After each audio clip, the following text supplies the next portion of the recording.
Anyway.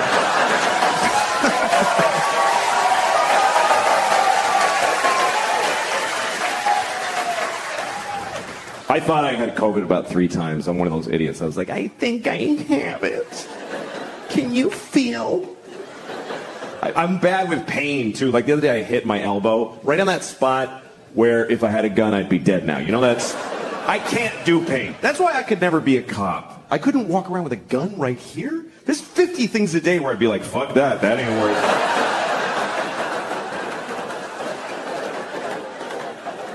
That's my main problem, by the way, with the whole defund the police idea. What about people that want to commit suicide by cop? What about them? Anyway, we'll put a pin in that, but... We had a lot of protests in New York, and now we have protesters that just live here. They're not at a protest, they're just here. I saw a protester in Washington Square Park. She had green hair and dirty legs. And she's holding a little piece of cardboard, and it's with a Sharpie. It said, "Abolish billionaires." And she's standing there.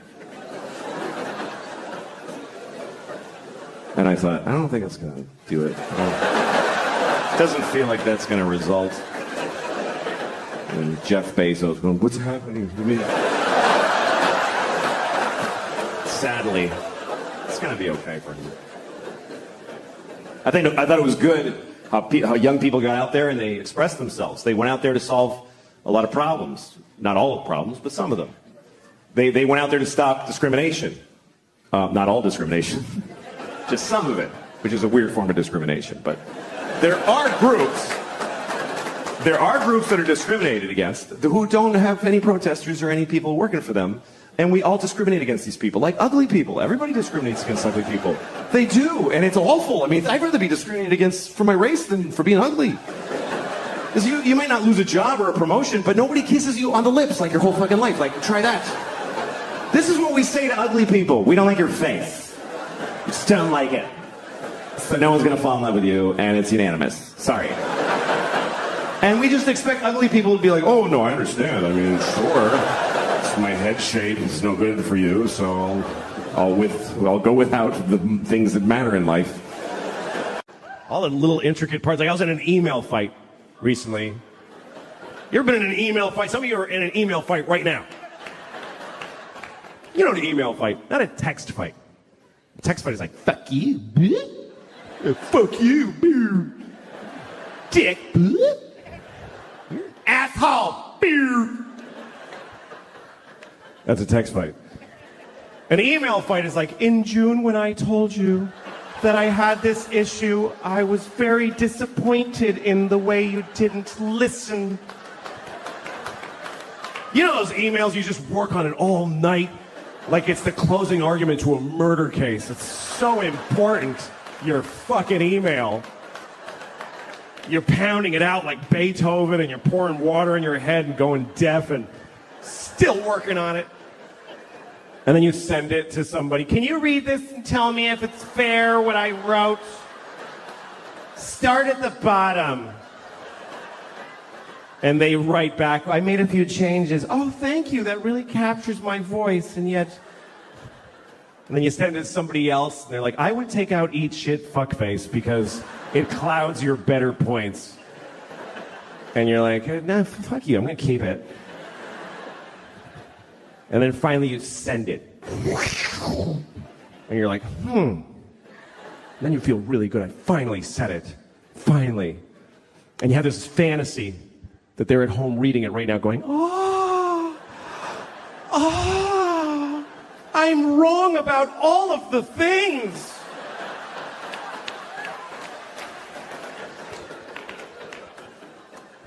And at some point during the day, they haven't written back yet, and you know it's because you just bewitched them. And you decide, I'm going to read my email. I'm going to read the email that I wrote. Is there any more disgusting modern human behavior than reading your own already sent emails? Is there any more scratching your asshole and smelling your finger than that? I do it all the time. So that's what I did. I was in an email fight. And I looked in the sent folder where that's it. It's in stone. You can't change that anymore. And I realized I left something in there by mistake. I left something at the top of the email by mistake. It said, this is my latest draft. What do you think?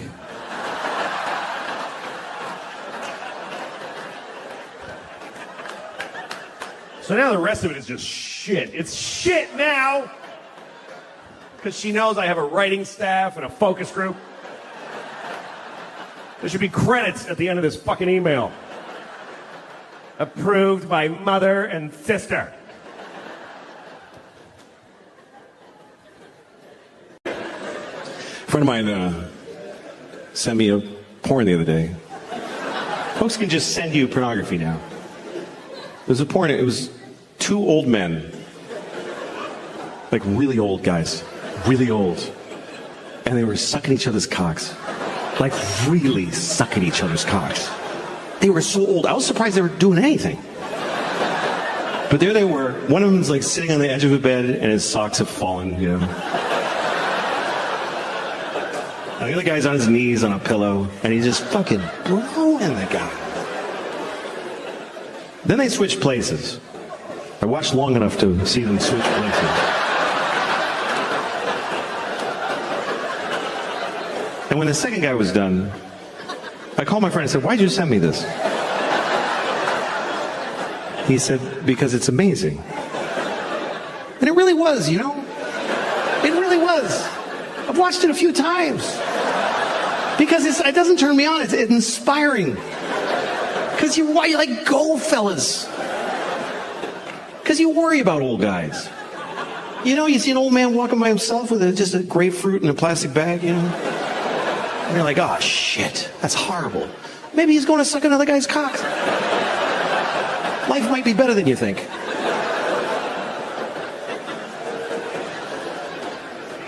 It's interesting because porn used to be like you go find your thing, you know? But now you go to a porn site, it's everybody's stuff.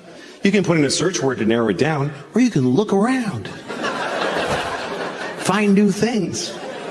I saw a fart porn one time. It was a fart porn. I never thought I'd be turned on by farts. I'm not interested in farts. Farts are okay. I'm farting right now. I've been farting this whole time. And I didn't want to watch it because it was a fart porn. It was because of the title. The title is what got me. The title was, Nice Girl Farts in Your Face. Who's not going to watch that? Nice girl farts in your face. So I click on it. And there's this girl standing there. I'm like, she is nice. She's totally nice. Just a nice girl standing there. Pink sweater with little blue buttons on it. And she's looking at the camera. She says, hi. I'm so glad to see you. I was like, wow, she made me feel good, you know? And then she turns around like she's reaching. She goes, I gotta show you something I bought. And she's reaching up and all of a sudden, and I was like, oh my God. I mean, it was in the title. I knew it was gonna happen. I was like, oh my God. She just farted right in my face. She seemed so nice. But the best part is when her reaction, because I thought she would be like, that's right, I farted in your face. But she wasn't. She was like, oh my God. Oh my God, I'm so sorry. I can't believe that happened. I've never been that hard in my entire life. I was so excited. Because I realized it's not really about the fart. It's about the shame. It's about the sexy shame of a truly nice girl who just thunder farted right in your face, and she regrets it. Here's the worst part. I can't find one that good again. I can't. They're never that good. I've been chasing the dragon on this fart porn for months. It's just always some bored chick. Hello. Like, come on. Tighten it up, would you? A little bit. Oh my God, you guys. Oh my God, thank you. You guys are great. Thank you. This is what I talk like now, just so you know. I'm gonna do the whole show like this. A very offensive stereotype of a Mexican.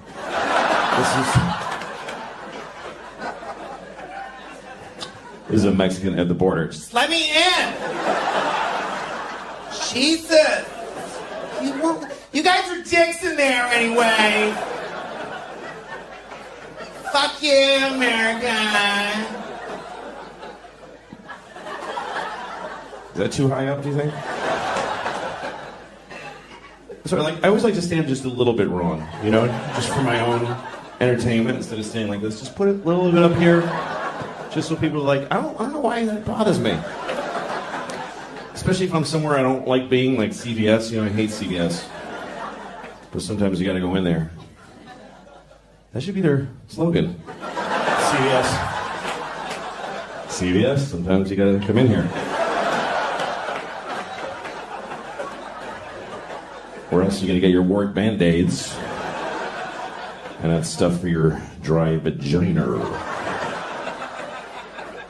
Dry vagina. I used to think it was called a vagina. I did because I grew up in Boston. And I don't know if you are familiar with, people call it the Boston accent. It's not an accent. It's a whole city of people saying most words wrong. It's just stupidity in a massive region. Because my teachers, they teach you to talk like that. I had a teacher named Miss Doherty, but she thought her name was Mrs. Doherty. She mispronounced her own name. Miss Doherty. I was so scared of hell when I was a kid. I remember when I found out that gay people go to hell, according to the church, and I got scared. Because I'm not gay, but what if God thinks I'm gay? What if I come off a little queer to the Lord? What if he happens to glance at me when I hit my toe and I'm like, ow? He's like, oh, I know where you're going, you faggot. I mean, that's their thing. I don't believe that. God doesn't hate you because you're gay. God made you gay because he hates you. No. I'm just kidding. I'm kidding. There's no God. But you know who I feel sorry for? Who I really feel sorry for is a gay man's sperm. Just think about that. That's a tough destiny. Being a sperm inside of a gay man, this is hard luck. Because if you're gay, that's great. But your sperm is not gay. Your sperm is just excited, like, we're next, fellas, here we go.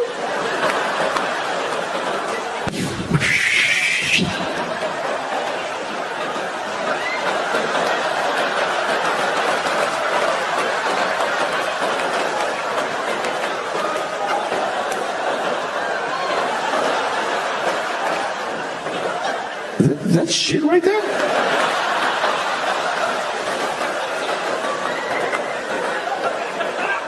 Who's shitting this chick's pussy?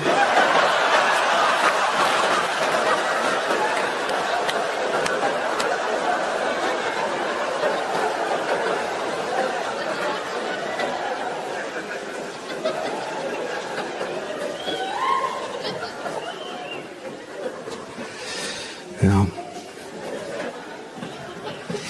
I was thinking about my life today. I was thinking about like when I grew up, and I was raised in an orphanage about a block from my parents' house. And it's a joke. My father is Mexican, and my yes, 6 of you here. My father's Mexican. My mother is dead, so I'm half dead on my mom's side. Do you guys think there's a God? How many of you, by applause, believe there's a God? How many people? All right, it's about 30 out of 1,400. That's nice. That's nice. That shit's over. It's just fucking over. You go to a church, it's like going to a roller skating rink on a Wednesday. It's like, this used to be something. What happened? I don't know. I don't think there's a God. And that's not a conviction. I just don't suppose. I just reckon there ain't. I reckon there ain't no Lord. And because I don't believe there's a God, I fucking hope there's not a God. I fucking hope. Oh, please. If you don't believe in God, you better fucking hope. You better get on your knees and pray. Please, God, don't be. Because that's a bad thing to be wrong about. That's a bad wrong. You're an atheist your whole life and you die and you're like, oh, fuck. Oh, you're shitting with a beard and everything. Fuck. Oh. Yeah, keep going. Yep. Being wrong the other way is not a big problem. If you believe in God and you're wrong, you don't really have a problem. It gives you a little comfort during your stupid life. And then at the end, you're just seriously disappointed. For like a second. It's the last feeling you get to have. You die, you're like, nothing? Seriously, nothing? Yeah, just get in the dumpster, sorry. Sorry, you're just garbage now. I mean, if you don't believe in God, that's what you believe, that when you die, you're just garbage. You are your family's newest garbage.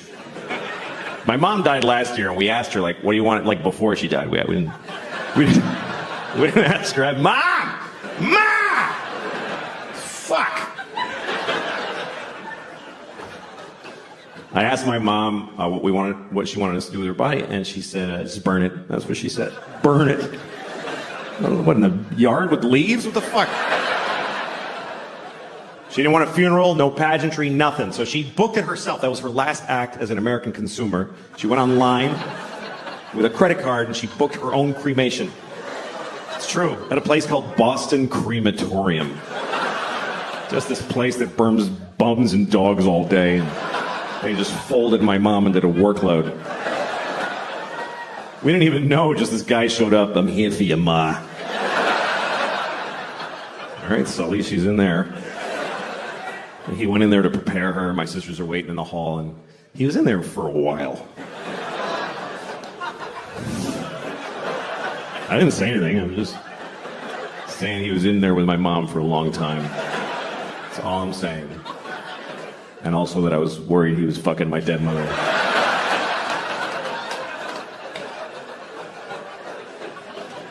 Anyway, then he brought her out in a kind of a nice bag, and he put her in a van.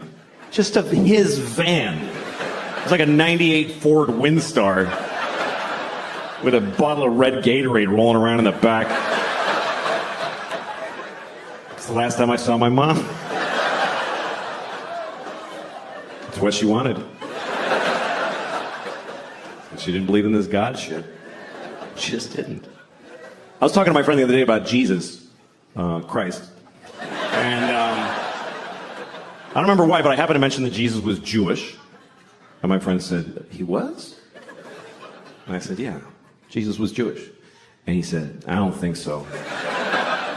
And I said, that's okay. It already all happened. Doesn't matter what you think. But he argued with me. He was like, dude, Jesus couldn't be Jewish. Think about it. I'm like, you fucking think about it, you idiot. What was he then? Was he Presbyterian? What was he? Catholic? Okay, Jesus was Catholic. And he had a gold chain with a cross. And when they nailed him up, he was like, oh, that's why we have those. That finally makes sense. I didn't even know. Oh, fuck, that's me. I'm the little guy on it.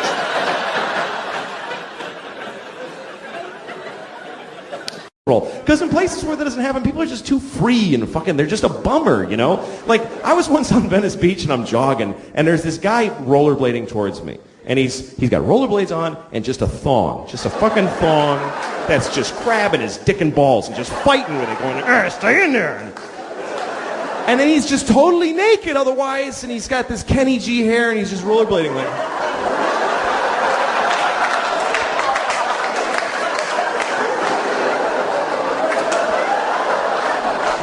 I'm free.